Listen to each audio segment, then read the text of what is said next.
فرزند زہرا یہ حالات برے ہیں۔ کاشانۂ بصیرت ویب سائٹ، واٹس ایپ اور یوٹیوب چینل پر مشتمل ایک ایسا مکمل پلیٹ فارم جس پر محروم بصارت کے لیے بالخصوص اور تمام افراد کے لیے بالعموم سینکڑوں کی تعداد میں مستند اسلامی کتب دستیاب ہیں۔ لہذا گزارش ہے کہ آپ اپنی ذمہ داری نبھاتے ہوئے کاشانۂ بصیرت کی ویب سائٹ کو وزٹ، واٹس ایپ چینل کو فالو اور یوٹیوب چینل کو سبسکرائب کرنے کے ساتھ ساتھ بیل آئیکن کو پریس کیجیے تاکہ آپ علم کے حصول کے ساتھ ساتھ مذہب اہل بیت کی اشاعت میں بھی اہم کردار ادا کرتے رہیں۔ کاشانۂ بصیرت حالات برے ہیں۔ اعوذ باللہ من الشیطان الرجیم، بسم اللہ الرحمن الرحیم۔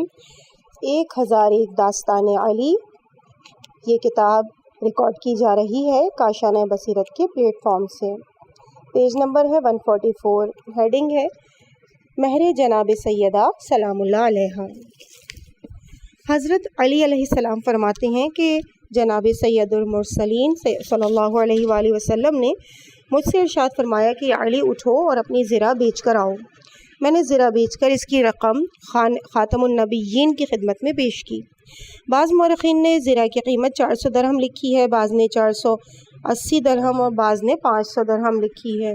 حضور نے اس کو گنے بغیر مٹھی بھر کر بلال کو دیے کہ ابو بکر کو دے آئے تاکہ گھر کی ضروریات کی ضروری سامان کی خریداری ہو سکے۔ عمار یاسر اور کچھ دوسرے اصحاب ان کے ساتھ گئے۔ ان حضرات نے وہ اثاثہ خریدا اور رسول کی خدمت میں لا کر پیش کیا۔ حضور ان چیزوں کو ہاتھ سے اوپر نیچے کرتے ہوئے یہ فرما رہے تھے کہ اللہ تعالیٰ اہل خانہ کے لیے یہ سب مبارک کرے، بارک اللہ لی اہل البیت۔ علی نے بھی اپنے کمرے کے فرش پر نرم ریت بچھائی اور ایک لکڑی گھر کی ایک دیوار سے دوسری دیوار تک نصب کی تاکہ اس کے اوپر ملبوسات ڈالے جا سکیں۔ گوسفند کی کھال فرش پر بچھائی اور اس کے ایک طرف کھجور کی چھال کا گاؤ کا تکیہ رکھا۔ جناب سیدہ سلام اللہ علیہ کے خواستگاروں میں سے بہت سے صاحب ثروت تھے۔ عبد الرحمن ابن عوف نے رسول کی خدمت میں عرض کی کہ یا رسول اللہ، اگر آپ اپنی بیٹی کی تزویج مجھ سے کر دیں تو میں کتران مصری سے لدے ہوئے 100 اونٹ مع 10,000 دینار اس کا حق مہر مقرر کروں گا۔ لیکن حضور نے یہ بات قبول نہیں کی اور زمین سے ایک مٹھی سنگریزے اٹھا کر عبد الرحمن کو دیے۔ اس نے جو ہی ان پر نظر ڈالی وہ مروارید اور سچے موتیوں میں بدل گئے۔ پھر پیغمبر نے فرمایا کہ جو سنگریزوں کو مروارید بنا دینے پر قادر ہو اس کے نزدیک کثرت مہر کچھ اہمیت نہیں رکھتی۔ اگلی ہیڈنگ ہے ولی خدا کون ہے۔ ایک دن حضرت ابو ذر رضی اللہ تعالی عنہ مسجد نبوی میں آئے اور کہا، اے لوگوں، گزشتہ رات میں نے خواب میں ایسا منظر دیکھا کہ آج تک ایسا نہیں دیکھا تھا۔ انہوں نے کہا، خواب میں آپ نے کیا دیکھا؟ میں نے حضور کو ان کے گھر کے پاس دیکھا۔ وہ رات کے وقت باہر نکلے، علی کا ہاتھ ان کے ہاتھ میں تھا۔ وہ اکٹھے قبرستان بقیع کی طرف گئے۔ میں بھی ان دونوں بزرگوار کے پیچھے پیچھے کچھ فاصلے پر چل پڑا۔ وہ دونوں حضرات حضرت عبداللہ کی قبر پر پہنچے، 2 رکعت نماز پڑھی۔ اچانک قبر شگافتہ ہوئی۔ میں نے حضرت عبداللہ کو اس حالت میں دیکھا کہ وہ بیٹھ کر کہتے ہیں کہ میں گواہی دیتا ہوں کہ اللہ کے سوا کوئی معبود نہیں، اور میں اس بات کی شہادت دیتا ہوں کہ محمد اللہ کے بندے اور رسول ہیں۔ رسول خدا نے اپنے والد سے کہا کہ آپ کا ولی کون ہے؟ عبداللہ نے پوچھا، یہ ولی کیا ہے؟ پیغمبر فرمانے لگے کہ یہ علی ولی ہے۔ عبداللہ نے فوراً کہا، علی میرا ولی ہے۔ پیغمبر نے فرمایا، بس اب آپ اپنے گلشن میں واپس چلے جائیے۔ پھر وہ حضور کی والدہ حضرت آمنہ سلام اللہ علیہ کی قبر کی طرف لوٹے۔ جو عمل اپنے والد کی قبر پر انجام دیا تھا اسی کو مقرر انجام دیا۔ اچانک قبر کھلی۔ جناب آمنہ کہنے لگیں، میں شہادت دیتی ہوں کہ اللہ کے سوا کوئی معبود نہیں اور تو خدا کا فرستادہ اور پیامبر ہے۔ پیغمبر فرمانے لگے، مادر گرامی، آپ کا ولی کون ہے؟ بولی، میرے بیٹے، ولایت کیا چیز ہے؟ حضور نے علی کی طرف اشارہ کیا۔ حضرت آمنہ نے فوراً کہا، البتہ علی میرے ولی ہیں۔ پھر حضور نے ارشاد فرمایا کہ آپ اپنی آرام گاہ اور اپنے گلستان میں واپس چلی جائیے۔ جب یہ قصہ سناتے ہوئے ابو ذر یہاں تک پہنچے تو لوگ کہنے لگے کہ جھوٹ بول رہا ہے، اور ابو ذر کے ساتھ ہاتھا پائی کرنے لگے اور ان کو مارنا شروع کر دیا۔ پھر لوگ حضور کی خدمت اقدس میں آئے، عرض کی یا رسول اللہ، آج آپ پر جھوٹ اور افطرا باندھا گیا ہے۔ فرمایا کیا ہوا؟ انہوں نے کہا ابو ذر آپ کے بارے میں اب اس طرح سے قصہ نقل کر رہا ہے کہ حضور نے ارشاد فرمایا چرخ نلیگون ابھی کسی پر سایہ فگن نہیں ہوا تھا، چرخ نلیگون ابھی کسی پر سایہ فگن نہیں ہوا تھا، اور نہ ہی اس غبار آلود زمین پر کسی نے قدم رکھا تھا کہ اس وقت سے آج تک ابو ذر جتنا راست گو کوئی نہیں۔ حمان مدرک کا ریفرنس۔ اگلی ہیڈنگ ہے جنگ علی وادی یابس میں، جنگ علی وادی یابس میں۔ وادی یابس میں کفار نے علی کے ساتھ ابھی جنگ شروع نہیں کی تھی، یہاں تک کہ سورج نکل آیا۔ جب دن چڑھ گیا تو علی نے پیغمبر کے پرچم داروں سے فرمایا کہ اپنے جھنڈے بلند کرو۔ جب انہوں نے اپنے پرچم بلند کیے تو مشرکین نے دیکھ کر پہچان لیا، ایک دوسرے سے کہنے لگے یہ تمہارا دشمن سامنے ہے جس کو تم تلاش کر رہے تھے، یہ محمد اور اس کے ساتھی ہیں۔ مشرکین میں سے ایک بدترین شخص نے باہر نکل کر للکارا کہ اے جھوٹے جادوگر کے ساتھیوں، تم میں سے محمد کون ہے؟ وہ میرے سامنے آئے۔ علی اس کی طرف بڑھے اور اس سے کہا تیری ماں تیرے سوگ میں بیٹھے، تو خود جھوٹا جادوگر ہے۔ محمد برحق خدا کی طرف سے برحق نبی ہیں۔ غلام نے کہا تو کون ہے؟ فرمایا میں علی ابن ابی طالب ہوں، رسول خدا کا چچا زاد اور داماد ہوں۔ غلام نے کہا تو محمد کے نزدیک اس مقام و منزلت کا حامل ہے؟ فرمایا ہاں۔ غلام نے کہا پس تم اور محمد دین واحد پر ہو اور میرے لیے کوئی فرق نہیں کہ تجھے دیکھوں یا محمد کو۔ اتنے میں غلام علی کی طرف لپکا، اس وقت وہ اس مضمون کا رجز پڑھ رہا تھا، اے علی تو نے پھاڑ کھانے والے شیر کو دیکھا ہے کہ اس کے پنجے میں کسی کو قرار نہیں ملتا، جو کوئی مجھے دیکھ لے گا تو گویا ایسے ہے کہ درندے اس پر حملہ آور ہو جائیں اور وہ صحیح و سالم نہیں بچے گا۔ علی نے بھی جواباً فرمایا تو اس ہاشمی شیر کو دیکھ رہا ہے کہ جو دلیر ہے اور بے باک ہے، میں علی ہوں، میری تلوار کا ہر وار خون ریزی کرتا ہے۔ پھر دونوں گھوڑوں پر سوار ہوئے اور تلواروں کے ساتھ جنگ کرنی شروع کر دی۔ علی نے ایک ہی بار میں اس کا کام تمام کر ڈالا۔ پھر علی نے للکارا کہ کوئی اور ہے جو میرے ساتھ مبارزہ کرے۔ اس مقتول غلام کا بھائی آگے بڑھا یہ کہتے ہوئے کہ مجھے لات و عزا کی قسم ہے کہ میں جنگ کے میدان میں بہت باحوصلہ ہوتا ہوں، جو بھی میرے ساتھ جنگ کرتا ہے اس کو مزہ چکھا دیتا ہوں۔ علی نے فرمایا یا اللہ ربی اننی لا اقسم، میں خدا عز و جل کی قسم کھا کر کہتا ہوں کہ اس حق کی قسم جس کی ادائیگی میں گناہ نہیں ہے، تم میرے حملے سے بچو گے نہیں۔ اب دونوں سوار اپنے اپنے گھوڑوں پر نبرد آزمائی کے لیے سامنے آئے۔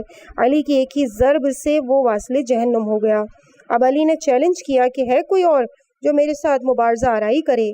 پھر حارث ابن مکیدہ جو اپنی قوم کا سردار تھا اور 500 سواروں کی برابری کرتا تھا، وہ سامنے آیا اور کہنے لگا یقیناً لات میری مدد کرے گا اور میں تلوار کے ہر وار پر ایک حلق کو پارا پارا کر دوں گا اور ہر ضرب پر ایک گردن کاٹوں گا۔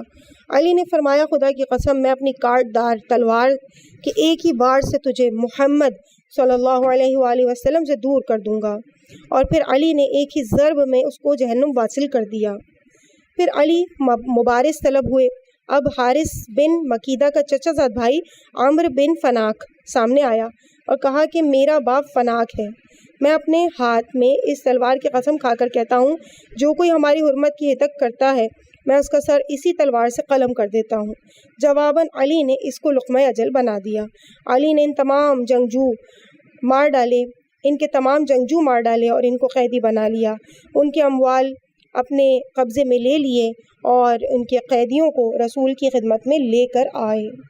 ریفرنس ہے تفسیر فرات صفحہ 593، بہار جلد 21 صفحہ 84۔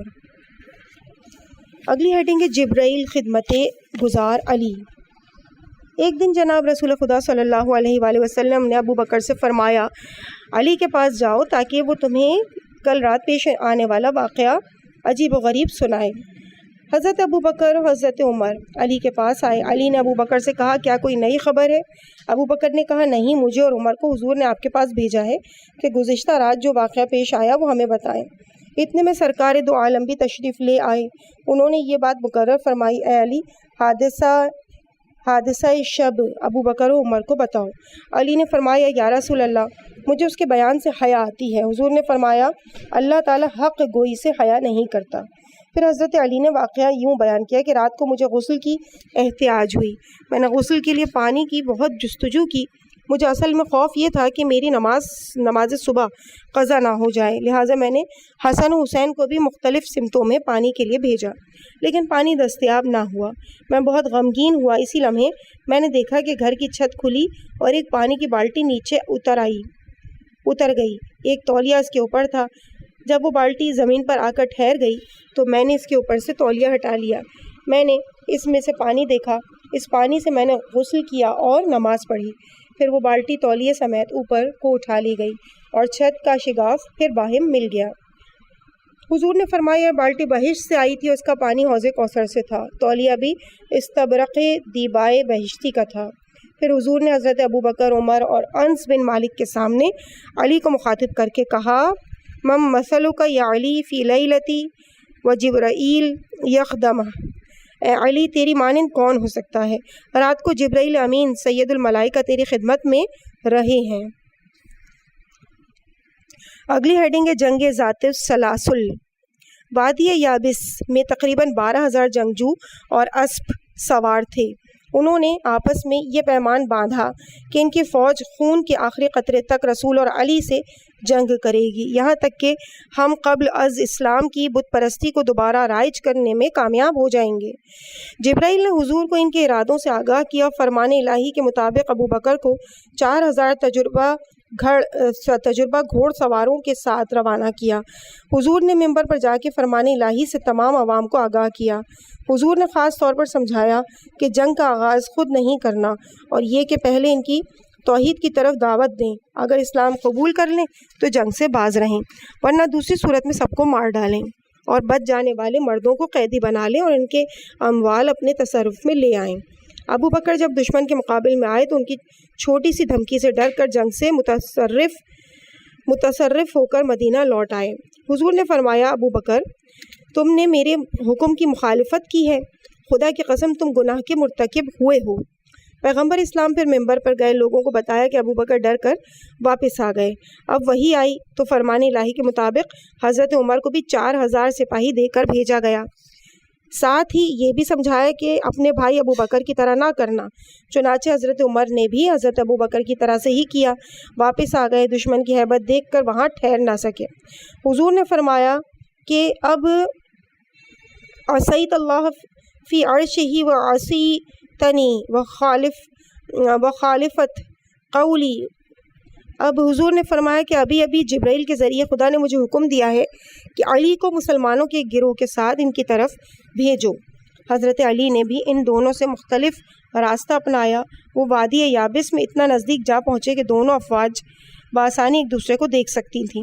حضرت علی نے اپنے ساتھیوں کو روکنے کا اشارہ کیا۔ سپاہی دشمن کے 100 آدمی آگے بڑھے، جیسے حضرت ابو بکر عمر کی باری میں آگے ہوئے تھے۔ انہوں نے لشکر کا نام و نشان پوچھا۔ حضرت علی نے فرمایا میں علی بن ابی طالب رسول خدا کا چچا زاد بھائی ہوں اور رسول کی طرف سے آپ کے پاس بھیجا گیا ہوں۔ سب سے پہلے علی نے ان کو خدائے وحدہ لا شریک کی وحدانیت کی دعوت دی، رسول کی رسالت کی طرف بلایا۔ وہ کہنے لگے ہم تجھے ہی چاہتے ہیں اور تیری ہی تلاش میں تھے، ہم تیری بات سن چکے ہیں، اب تو زبردست جنگ کے لیے تیار ہو جا۔ تو یہ بات اچھی طرح جان لے کہ ہم تیرے اور تیرے ساتھیوں کے قاتل ہیں۔ علی نے ان سے کہا کہ افسوس ہے تم پر کہ تم مجھے اپنی کثرت جمعیت سے ڈراتے ہو۔ وہ دونوں گروہ اپنی فوج کی طرف پلٹ گئے۔ جب رات کی تاریکی نے سب چیزوں کو اپنی لپیٹ میں لے لیا تو علی نے اپنی فوج کو حکم دیا کہ اپنی سواریوں کو جانے کے لیے آمادہ رکھیں۔ جیسے ہی صبح طلوع ہوئی، نماز صبح ادا کی گئی۔ اس کے ساتھ ہی لشکر اسلامی نے لشکر یابس پر حملہ کر دیا۔ ابھی تو ان کو کچھ سمجھ نہیں آ رہی تھی، محض انہوں نے گھوڑوں کی ٹاپوں کی آواز سنی۔ اسلامی لشکر نے دشمن کے تمام جنگجوؤں کو مار ڈالا اور ان کی اولادوں کو قیدی بنا لیا۔ حضرت علی رسول اللہ کے فرمان کے مطابق قیدیوں اور اموال کے ساتھ مدینہ واپس آئے۔ جبرائیل نے آ کے حضور کو علی کی فتح کی خبر دی۔ علی پیادہ ہوئے، رسول علی کے استقبال کے لیے آگے بڑھے، اپنی سواری سے نیچے اتر آئے۔ قابل دید منظر تھا۔ جناب ختم المرسلین صلی اللہ علیہ وآلہ وسلم نے علی کی دونوں آنکھوں کے درمیان بوسہ لیا۔ صادق آل محمد علیہ السلام فرماتے ہیں کہ جو مال غنیمت اس جہاد میں مسلمانوں کے ہاتھ لگا وہ کسی بھی دوسرے جہاد میں ہاتھ نہیں آیا تھا۔ اگلی ہیڈنگ ہے زبان رسالت سے خبر شہادت علی۔ جناب امیر المومنین علیہ السلام نے فرمایا کہ ایک روز سرکار دو جہاں فضیلت ماہ رمضان پر خطبہ ارشاد فرما رہے تھے کہ میں بعد میں اپنی جگہ سے اٹھا اور پوچھا، یا رسول اللہ اس ماہ مبارک میں بہترین عمل کیا ہے؟ فرمایا، اے ابوالحسن، اس مہینے میں بہترین کام محرمات سے اجتناب ہے۔ اور پھر حضرت پر گریہ طاری ہو گیا۔ میں نے دریافت کیا، یا رسول اللہ کس چیز نے آپ کو رلا دیا ہے؟ فرمایا، اے علی، اس حادثے نے کہ جو اس مہینے میں تیرے ساتھ پیش آئے گا۔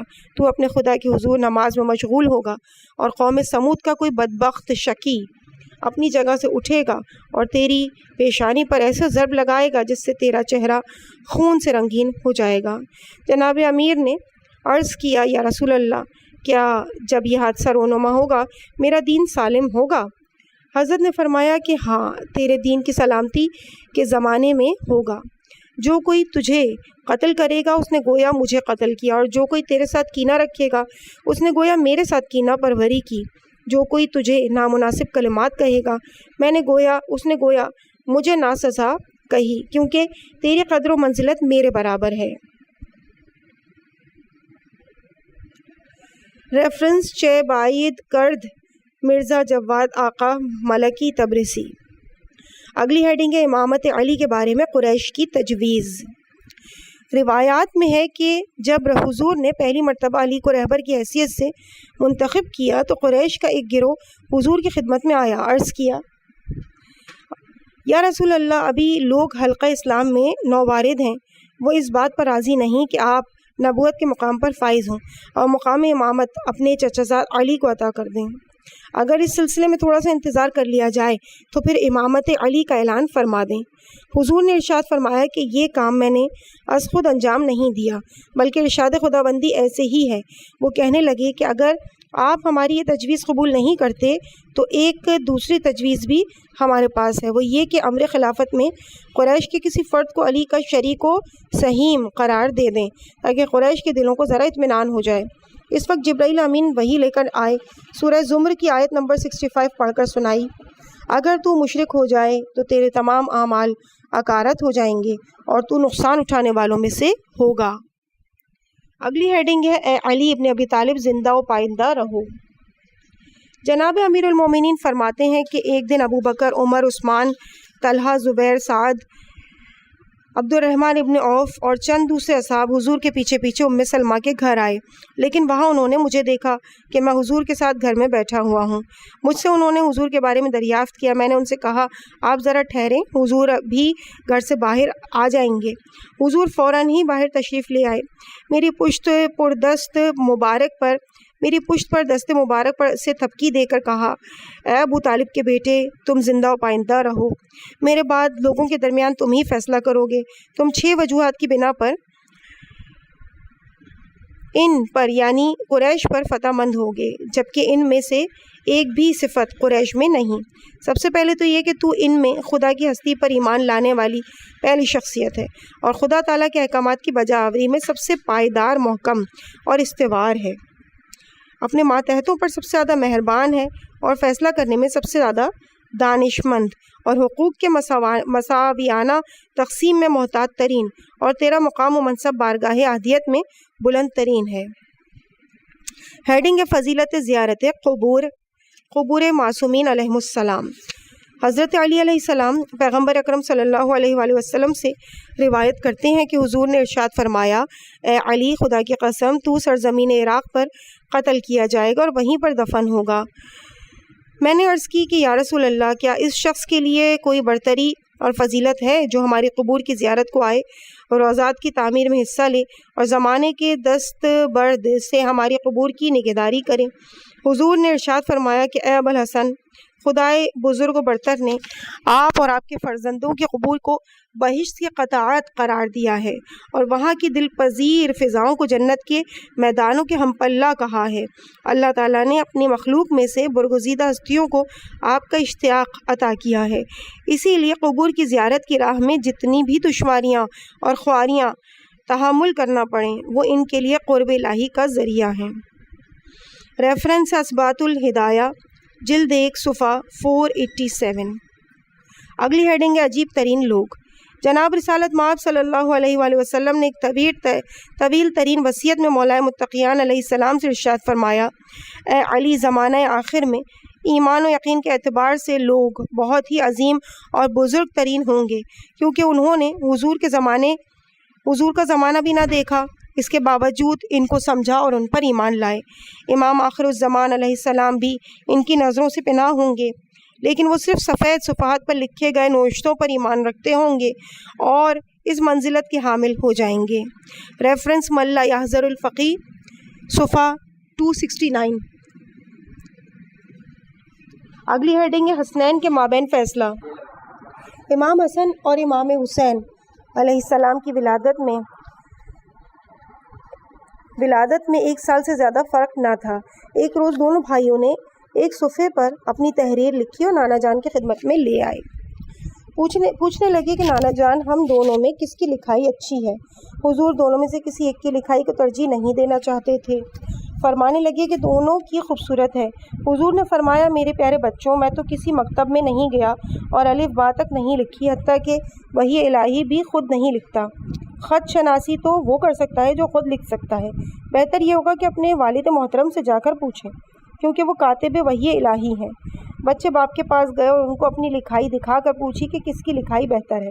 جناب امیر نے فرمایا، دونوں کی بہت اچھی ہے، آسانی سے پڑھی جاتی ہے اور خوبصورت بھی ہے۔ بچے پوچھنے لگے کہ نہیں، آپ یہ بتائیے زیادہ اچھی کس کی ہے؟ مولا کائنات نے فرمایا، اچھا تو اگر آپ مکتب جا رہے ہوتے تو چاہیے تو یہ تھا کہ آپ اپنے استاد سے پوچھتے، لیکن چونکہ ابھی آپ چھوٹی سی عمر کے ہیں، یہ سب کچھ آپ نے خود ہی سیکھا ہے اور چھوٹے بچوں کے کاموں کو مائیں ہی بہتر طور پر سمجھ سکتی ہیں۔ مجھے تو آپ کی لکھائیوں میں کوئی عیب نظر نہیں آتا، البتہ آپ کی والدہ یہ فیصلہ بہتر طور پر کر سکیں گی۔ بچے والدہ کی خدمت اقدس میں پہنچے اور یہی سوال دہرایا۔ جناب زہرا سلام اللہ علیہ فرمانے لگیں کہ حقیقت میں دونوں کے درمیان فرق کرنا بہت مشکل ہے، کیونکہ ہم ایک اور طریقے سے فیصلہ کرتے ہیں، کیونکہ بچوں کا اشتیاق دیکھتے ہوئے سیدہ فاطمہ سلام اللہ علیہ نے اپنی گردن میں پہنا ہوا ہاتھی کے دانت کا گلو بند زمین پر بکھیر دیا، جس میں 7 موتی تھے۔ پھر فرمایا، جو کوئی زیادہ موتی چنے گا اس کی لکھائی اچھی شمار ہوگی۔ بی بی کے کہنے پر بچے موتیوں کی طرف لپکے۔ دونوں نے 3 دانے اٹھا لیے، لیکن آخری موتی نصف ہو چکا تھا۔ دونوں نے بڑھ کر آدھا اٹھا لیا اور اب بھی نتیجہ برابر رہا۔ روایت میں ہے کہ 7ویں موتی کو جبرائیل نے فرمان خداوندی کے مطابق 2 حصوں میں تقسیم کر دیا تھا۔ ریفرنس بہار الانوار جلد 43 صفحہ 309۔ اگلی ہیڈنگ ہے شان نزول سورہ حلقہ۔ 25 ماہ ذی الحجہ کو خدائے بزرگ و برتر نے اہل بیت علیہ السلام کے صدقات کی قدردانی کرتے ہوئے اور راہ خدا میں دیے گئے ان کے ہدیے قبول کرتے ہوئے سورہ حلقہ نازل فرمائی اور ثنائے اہل بیت کتاب مبین میں نازل فرمائی۔ واقعہ کچھ اس طرح سے تھا کہ حسنین بیمار ہوئے تو ان کے نانا جان اور دیگر عوام الناس ان کی عیادت کو آئے۔ حضور حضرت علی سے فرمانے لگے، اے ابوالحسن، آپ اپنے بیٹوں کے لیے نذر کیوں نہیں مانتے؟ علی نے جواب دیا، میں منت مانتا ہوں کہ میرے دونوں فرزند شفایاب ہو جائیں تو میں شکرانے کے طور پر خوشنودی خدا کے لیے 3 روزے رکھوں گا۔ جناب سیدہ سلام اللہ علیہ کنیز سیدہ نے اور کنیز سیدہ نے بھی نظر مان لی۔ جب امام حسن اور امام حسین علیہ السلام کو اللہ نے تندرستی عطا فرمائی تو اس وقت گھر میں کھانے کی کوئی چیز نہ تھی۔ علی نے کسی کو بھیج کر شمون یہودی کے گھر سے پوچھوا بھیجا کہ اگر اون کاٹنے والی پڑی ہے تو علی کے گھر میں بھیج دو تاکہ محمد کی بیٹی وہ اون کاٹے اور اس کے عوض 3 پیمانے جو دیے جائیں۔ یہودی نے یہ بات مان لی اور اون اور جو جناب سیدہ کے گھر بھیج دیے۔ فاطمہ انہیں جو کے پیسے فاطمہ اٹھیں، جو پیسے اور آٹا خمیر کرنے کے بعد اہل خانہ کے لیے 5 روٹیاں تیار کیں۔ علی نے نماز مغرب پیغمبر کی معیت میں ادا کی اور گھر آ گئے۔ کھانا ان کے سامنے لایا گیا۔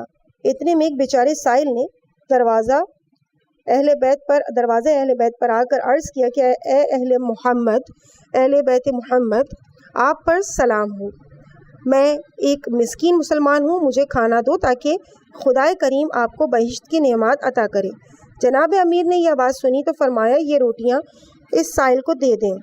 خود انہوں نے دن رات اسی طرح صبر سے گزارا کیا اور سوائے پانی کے کچھ نہ پیا۔ جب دوسرا دن ہوا، سیدہ اٹھیں، جو پیسے تھے ان کی روٹی پکائی۔ علی حضور کے ساتھ نماز مغرب پڑھ کر گھر آئے، پھر سے کھانا حضرت کے آگے رکھ دیا۔ اسی اثنا میں آستانہ علی ابا پر ایک اور یتیم آیا اور کہا اے اہل بیت محمد، آپ پر سلام ہو، میں ایک یتیم مہاجر زادہ ہوں، میرے والد روز عقبہ شہید ہوئے، مجھے کھانا دیں، خدا آپ کو جنت کی نعمتوں سے نوازے گا۔ گزشتہ رات کی طرح سب نے اپنا کھانا اس یتیم کو دے دیا۔ تیسرے دن سیدہ نے جو پیسنے کے بعد جو روٹیاں تیار کیں تو عین افطار کے وقت ایک قیدی در اہل بیت پر آیا، صدا دی کہ میں قیدی ہوں، اے اہل بیت محمد، آپ پر سلام ہو، کیا مجھے کھانا نہیں دو گے؟ مولا کائنات نے حکم دیا کہ اس رات کا کھانا بھی اس کو دے دیا جائے۔ 3 دن اور 3 راتیں اہل بیت علیہ السلام نے کچھ نہ کھایا، صرف پانی پیا۔ چوتھے دن ان کی نظر پوری ہوئی۔ علی نے حسن کا ہاتھ دائیں ہاتھ میں اور حسین کا بائیں ہاتھ میں پکڑا اور خدمت رسول میں لے آئے۔ جب پیغمبر نے ان کو اس طرح نحیف و نزار حالت میں دیکھا تو استفسار کیا۔ علی نے عرض کیا کہ آئیے فاطمہ کے کمرے میں چلتے ہیں۔ کمرے میں داخل ہوئے، دیکھا سیدہ محراب نماز میں کھڑی تھیں اور بھوک کی شدت سے آنکھیں اندر کو دھس گئی تھیں۔ جناب رسول خدا نے بیٹی کو جب اس حالت میں دیکھا تو فرمایا خدا اہل بیت محمد کو اپنے حفظ و امان میں رکھے اور بھوک سے نڈال ہوئے جا رہے ہیں۔ اتنے میں حضور کے پاس جبرائیل تشریف لائے اور بارگاہ رسول میں عرض کیا اے محمد، خدا تعالیٰ نے آپ کے اہل بیت کے لیے یہ پسند فرمایا ہے، یہ لو۔ حضور نے فرمایا کیا چیز؟ جبرائیل نے حضور کو حل عطا کا تحفہ دیا۔